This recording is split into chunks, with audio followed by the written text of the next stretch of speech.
Hello friends, എല്ലാ പ്രിയ പ്രേക്ഷകർക്കും mystic വേൾഡിന്റെ മറ്റൊരു എപ്പിസോഡിലേക്ക് സ്വാഗതം. നിങ്ങൾ ആദ്യമായിട്ടാണ് ഈ ചാനൽ കാണുന്നതെങ്കിൽ ചാനൽ സബ്സ്ക്രൈബ് ചെയ്യാൻ മറക്കരുത്. നിങ്ങളുടെ ജനന തീയതിയും നിങ്ങളുടെ കരിയറും തമ്മിൽ ബന്ധമുണ്ടെന്ന് പറഞ്ഞാൽ നിങ്ങൾ വിശ്വസിക്കുമോ? എന്നാൽ കേട്ടോളൂ, ന്യൂമറോളജി പ്രകാരം നിങ്ങളുടെ ജനന തീയതിയിലൂടെ നിങ്ങൾക്ക് യോജിക്കുന്ന ബെസ്റ്റ് കരിയർ ഏതാണെന്ന് നിങ്ങൾക്ക് അറിയാൻ സാധിക്കും. നിങ്ങളുടെ ബർത്ത് നമ്പറും ലൈഫ് പാത്ത് നമ്പറും ഉപയോഗിച്ചാണ് ഇത് കണ്ടുപിടിക്കുന്നത്. ഉദാഹരണത്തിന്, നിങ്ങളുടെ ജനന തീയതി 11/10/2001 നിങ്ങൾ ജനിച്ച ദിവസം, അതായത് 11-ാം തീയതി. 11-ലെ 1+1 2 നിങ്ങളുടെ ബർത്ത് നമ്പർ 2. നിങ്ങൾ ജനിച്ച മാസവും വർഷവും ബർത്ത് നമ്പർ കാൽക്കുലേറ്റ് ചെയ്യുമ്പോൾ ആവശ്യമില്ല. 10-ാം തീയതി, അതിപ്പോൾ ഏത് മാസമോ വർഷമോ ആയിരിക്കട്ടെ, 10-ാം തീയതി ജനിച്ച ഒരു വ്യക്തിയുടെ ബർത്ത് നമ്പർ 1+0 1, അതായത് ആ വ്യക്തിയുടെ ബർത്ത് നമ്പർ 1. ചുരുക്കത്തിൽ പറഞ്ഞാൽ, നിങ്ങൾ ജനിച്ച ദിവസം അതിപ്പോൾ 20-ാം തീയതി ആകാം, 30-ാം തീയതി ആകാം, 12-ാം തീയതി ആകാം, 15-ാം തീയതി ആകാം, അങ്ങനെ ഏതുമാകാം. ആ സംഖ്യയെ മൊത്തത്തിൽ ഒറ്റ സംഖ്യയാക്കുക, അതാണ് നിങ്ങളുടെ ബർത്ത് നമ്പർ. ഇനി ലൈഫ് പാത്ത് നമ്പർ എങ്ങനെയാണ് കാൽക്കുലേറ്റ് ചെയ്യുന്നതെന്ന് നമുക്ക് നോക്കാം. ഒരാളുടെ ജനന തീയതിയിലെ മൊത്തം സംഖ്യയും കൂട്ടി അതിനെ ഒറ്റ സംഖ്യയാക്കുക, അതാണ് നിങ്ങളുടെ ലൈഫ് പാത്ത് നമ്പർ. ഉദാഹരണത്തിന്, 11/10/2001 ജനിച്ച ഒരു വ്യക്തിയുടെ ലൈഫ് പാത്ത് നമ്പർ നമുക്ക് കാൽക്കുലേറ്റ് ചെയ്ത് നോക്കാം. അതായത് 1 + 1 + 1 + 0 + 2 + 0 + 0 + 1. ടോട്ടൽ നമുക്ക് കിട്ടുന്നത് 6 ആണ്. അതായത് അദ്ദേഹത്തിന്റെ ലൈഫ് പാത്ത് നമ്പർ 6 ആയിരിക്കും. ന്യൂമറോളജി പ്രകാരം 1 മുതൽ 9 വരെയുള്ള സംഖ്യകളെയാണ് നമ്മൾ കൺസിഡർ ചെയ്യുന്നത്. നിങ്ങളുടെ ബർത്ത് നമ്പറും ലൈഫ് പാത്ത് നമ്പറും ശരിയായ രീതിയിൽ കൂട്ടി നോക്കുകയാണെങ്കിൽ 1-നും 9-നും ഇടയിൽ തന്നെയായിരിക്കും തീർച്ച. നിങ്ങളുടെ ബർത്ത് നമ്പറും ലൈഫ് പാത്ത് നമ്പറും ഏത് സംഖ്യകളുമായാണോ ബന്ധപ്പെടുന്നത്, ആ പ്രത്യേക സംഖ്യ അല്ലെങ്കിൽ സംഖ്യകളുമായി ബന്ധപ്പെട്ട കരിയറിലായിരിക്കും നിങ്ങൾ ശോഭിക്കാൻ സാധ്യതകൾ ഏറെയുള്ളത്. ഇനി 1 മുതൽ 9 വരെയുള്ള ഓരോ സംഖ്യയുടെ പ്രത്യേകതയും അവയുമായി ബന്ധപ്പെട്ട കരിയർ ഫീൽഡുകൾ ഏതൊക്കെയാണെന്നും നമുക്ക് നോക്കാം. നമ്പർ 1 ന്യൂമറോളജി പ്രകാരം സൂര്യനുമായി ബന്ധപ്പെട്ട നമ്പറാണ്. നമ്പർ 1-മായി ബന്ധപ്പെട്ടവർ ഒരിക്കലും ഒരാളുടെയും കീഴിൽ ജോലി ചെയ്യാൻ പൊതുവെ ഇഷ്ടപ്പെടാറില്ല. വളരെ നല്ല ലീഡർഷിപ്പ് ക്വാളിറ്റി ഇവർക്കുണ്ടാകും. അതുകൊണ്ട് തന്നെ സ്വന്തമായി എന്തെങ്കിലും നല്ല ബിസിനസ് തുടങ്ങി അതിനെ വിജയിപ്പിക്കാനുള്ള കഴിവ് ഇവർക്കുണ്ട്. Business, army, politics, civil service, government higher officials, team leader തുടങ്ങിയ പലതരത്തിലുള്ള പ്രൊഫഷൻസിൽ ഇവർക്ക് തിളങ്ങാൻ സാധിക്കും. നമ്പർ 2 ചന്ദ്രനുമായി ബന്ധപ്പെട്ട സംഖ്യയാണ്. ഇവർ പൊതുവെ വളരെ ക്രിയേറ്റീവും ഡിപ്ലോമാറ്റിക്കും നല്ല ഇമാജിനേഷൻ പവർ ഉള്ളവരുമായിരിക്കും. അതുകൊണ്ട് തന്നെ നല്ല mediators, ambassadors, public relation officers, consultants എന്നിങ്ങനെ പല ഫീൽഡുകളിലും ഇവർക്ക് തിളങ്ങാൻ സാധിക്കും. മാത്രമല്ല വളരെ നല്ല ഹീലേഴ്സുമാണിവർ.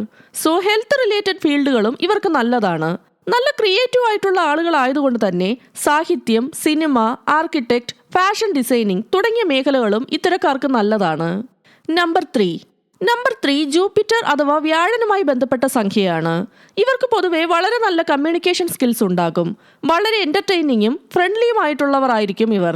തങ്ങളുടെ ക്രിയേറ്റീവ് സ്കിൽസിനെ നന്നായി എക്സ്പ്രസ് ചെയ്യാൻ സാധിക്കുന്നത് കൊണ്ട് തന്നെ acting, music composing, singing, writing തുടങ്ങിയ കലാപരമായ മേഖലകളിൽ ഇവർക്ക് ശോഭിക്കാൻ സാധിക്കും. നമ്പർ 4 രാഹുവുമായി ബന്ധപ്പെട്ട സംഖ്യയാണ്. ഇവർ പൊതുവെ നല്ല hard വർക്കിങ്ങും critical തിങ്കേഴ്സും multi ടാലന്റഡുമാണ്.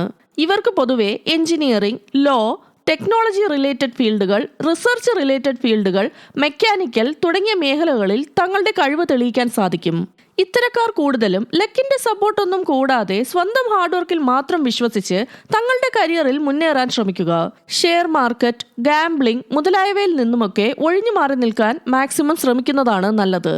Number 5 mercury അഥവാ ബുധനുമായി ബന്ധപ്പെട്ട നമ്പറാണ്.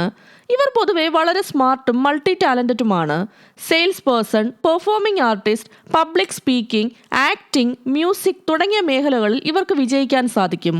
വളരെ നല്ല കമ്മ്യൂണിക്കേഷൻ സ്കിൽസ് ഇവർക്കുണ്ടാകും.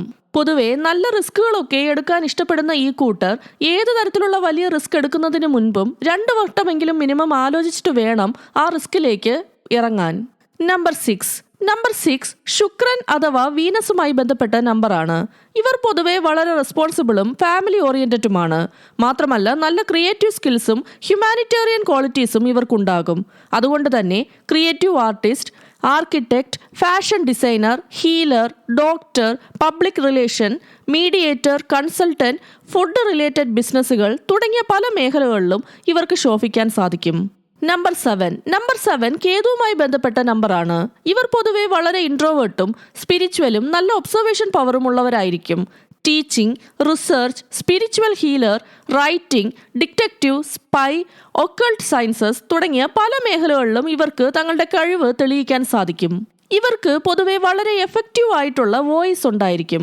അതുകൊണ്ട് തന്നെ വോയിസ് ആർട്ടിസ്റ്റ് ആയിട്ടൊക്കെ ഇവർക്ക് ശോഭിക്കാൻ സാധിക്കും. നമ്പർ 8 ശനിയുമായി ബന്ധപ്പെട്ട നമ്പറാണ്. ഈ നമ്പറുമായി ബന്ധപ്പെട്ടവർ പൊതുവെ നല്ല മണി മാനേജ്മെന്റും അഡ്മിനിസ്ട്രേറ്റീവ് സ്കിൽസും ഉള്ളവരായിരിക്കും. Fund manager, investor, politics, real estate, construction തുടങ്ങിയ പല മേഖലകളിലും ഇവർക്ക് തിളങ്ങാൻ സാധിക്കും. മാത്രമല്ല ഹ്യൂമാനിറ്റേറിയൻ ഫീൽഡുകളിലും ഇവർക്ക് ശോഭിക്കാൻ സാധിക്കും. നമ്പർ 9 മാർസ് അഥവാ ചൊവ്വയുമായി ബന്ധപ്പെട്ട നമ്പറാണ്. ഇവർക്ക് നല്ല ഹ്യൂമാനിറ്റേറിയൻ ക്വാളിറ്റി ഉണ്ടായിരിക്കും. മാത്രമല്ല പൊതുവെ ആസ് എ വാരിയർ നല്ല എനർജറ്റിക് ആയിരിക്കും ഇവർ. പോലീസ്, ആർമി, സ്പോർട്സ്, മൈനിങ് തുടങ്ങിയ പ്രൊഫഷനുകളിലൊക്കെ ഇവർക്ക് നല്ല രീതിയിൽ തിളങ്ങാൻ സാധിക്കും. എപ്പിസോഡ് അവസാനിക്കുന്നതിന് മുൻപേ ഒരു കാര്യം പറയട്ടെ. വളരെ ജനറൽ ആയിട്ടുള്ള കാര്യങ്ങൾ മാത്രമാണ് ഞാൻ ഈ എപ്പിസോഡിൽ ഉൾപ്പെടുത്തിയിട്ടുള്ളത്. ആർക്കെങ്കിലും ന്യൂമറോളജി അല്ലെങ്കിൽ ടാരോട്ട് കാർഡ് റീഡിംഗ് കൺസൾട്ടേഷൻ എടുക്കാൻ താല്പര്യമുണ്ടെങ്കിൽ ഡിസ്ക്രിപ്ഷനിൽ എൻ്റെ കോൺടാക്റ്റ് ഡീറ്റെയിൽസ് ഉണ്ട്. അതിലൂടെ നിങ്ങൾക്ക് എന്നെ കോൺടാക്റ്റ് ചെയ്യാൻ സാധിക്കുന്നതാണ്. ഇത്തരത്തിൽ നിങ്ങൾ കേൾക്കാൻ ആഗ്രഹിക്കുന്ന വിഷയങ്ങളെപ്പറ്റി കമൻസിൽ രേഖപ്പെടുത്താൻ മറക്കരുത്. ഇത്തരത്തിലുള്ള വിഷയങ്ങളും വിശേഷങ്ങളുമായി മറ്റൊരു എപ്പിസോഡിൽ വീണ്ടും കാണുന്നതുവരെ നിങ്ങളുടെ സ്വന്തം അബിത ജോസ് സൈനിങ് ഓഫ്.